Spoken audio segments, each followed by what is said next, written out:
Have you been wondering how to find a really great editor for your picture book?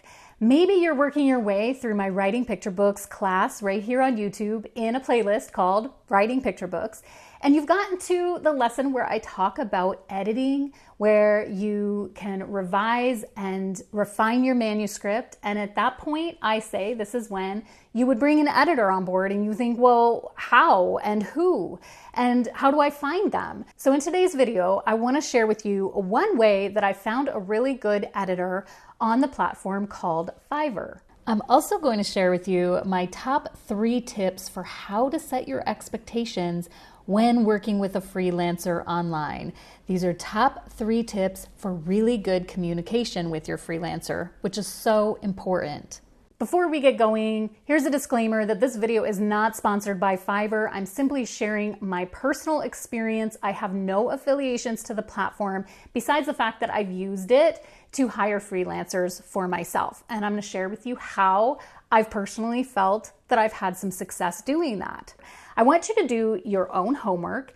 Make sure that you are comfortable with all of the terms, the pricing, and your outcome is going to be your own. I've used the platform Fiverr multiple times for multiple different projects. In fact, you'll find a video that I posted in the past where I shared how I had one of my picture books translated from English to Spanish using the platform Fiverr, using a translator who offered services through the platform Fiverr. So when it came time that I needed to hire an editor, I found that Fiverr was a natural platform for me to look on, and I've had success. I would give the whole experience 5 stars. So first, if you're wondering what Fiverr is, it is an online platform very similar to something like Upwork, where freelancers offer their services. On the platform of Fiverr, they call their services a gig.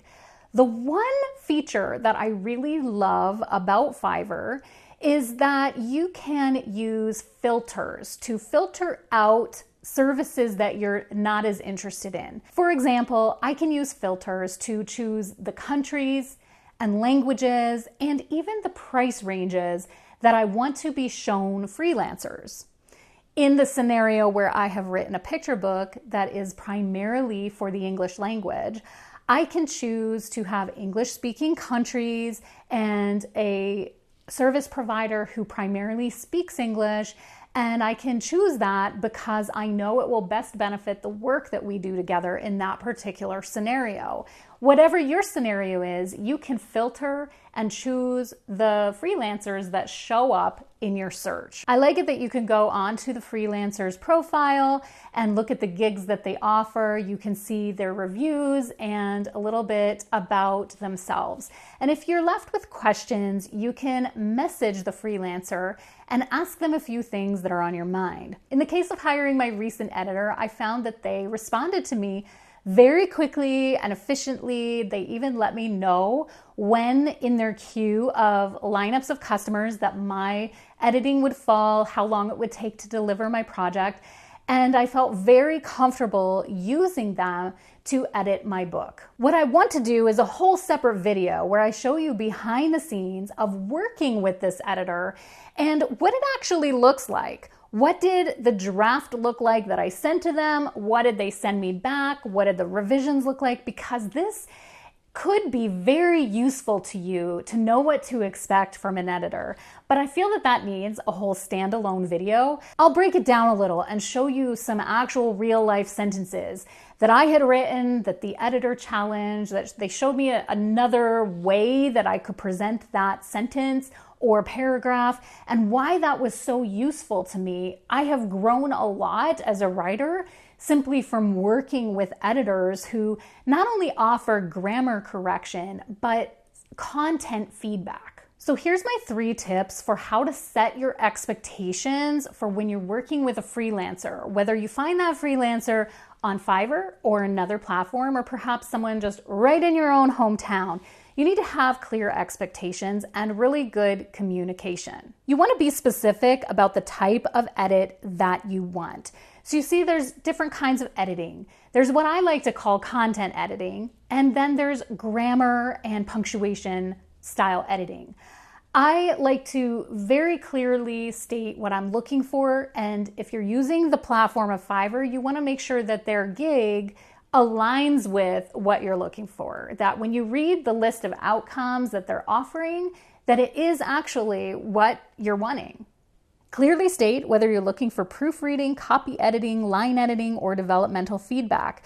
Don't assume that the freelancer knows exactly what you mean by editing. Make sure to spell it out. The second tip for setting your expectations when working with a freelance editor is to provide a sample and style notes. So you could send a short sample of your manuscript up front. You could include notes about your target audience, tone, reading level, and any special considerations like rhyming humor or cultural context.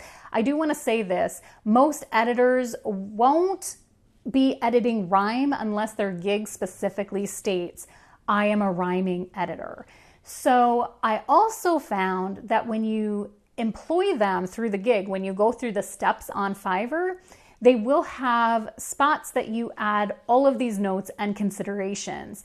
And you can give all that information at the start of the gig. But if you have any concerns that your freelancer may not quite know what to do with these considerations, that's when I would send it ahead in that preliminary message where you could show a sample. Here's a paragraph of my manuscript. Here's what I'm looking for.